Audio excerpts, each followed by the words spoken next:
Welcome back to our channel. There are stories that make you smile. There are stories that make you think.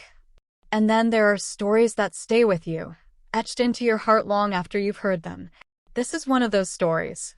Suzanne Pleshette was far more than just another face in Hollywood. She was the kind of actress who could light up a scene with a single glance, whose presence carried both elegance and strength. But there was one moment in her life, one deeply human moment, that surprised everyone. It wasn't about clothes. It wasn't about fame. It was about something real. To understand that moment, we need to go back to the beginning. Suzanne was born in Brooklyn, New York in 1937, into a family immersed in the arts. Acting wasn't just something she discovered. It was in her blood. As a child, she wasn't the loudest or the most attention-seeking, but there was something magnetic in her eyes, a quiet power that drew people in. After finishing school, Suzanne didn't expect Hollywood to hand her anything. She worked hard, taking acting classes, auditioning endlessly, and building her career role by role. Her voice, deep and resonant, was unlike anyone else's. Her look was sharp, her timing impeccable. She wasn't just another actress. She was unforgettable. Over the years, she appeared in films, television, and Broadway productions. Directors sought her out. Audiences adored her. But what made Suzanne truly stand out was how she used her talent, not for flash or vanity, but to bring authenticity to every role she played. In the 1960s, she took on one of her most memorable roles in Alfred Hitchcock's The Birds. The shoot was grueling, the story surreal, but Suzanne brought something real to it.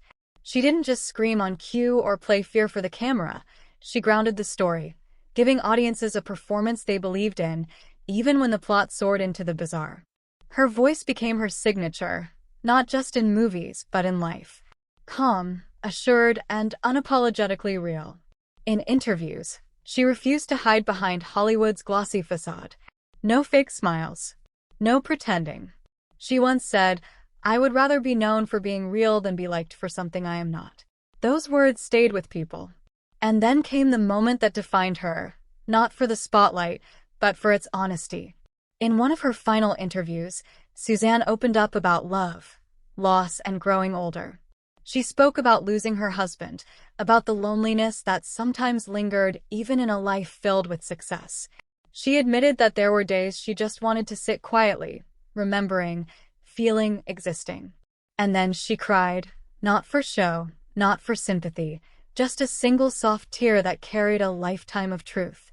It was in that moment she revealed everything. Not her body, not her Hollywood glamour, but her soul. The room was silent. Everyone felt it. Suzanne Pleshette passed away in 2008, but her legacy isn't about magazine covers or gossip columns. It's about the courage to be real. She reminded us that you don't need to shout to be heard, you don't need to pretend to be happy all the time, and you certainly don't need to be perfect. In a noisy world, Suzanne's quiet honesty still echoes. She taught us that sometimes the most powerful thing you can do is simply show your heart.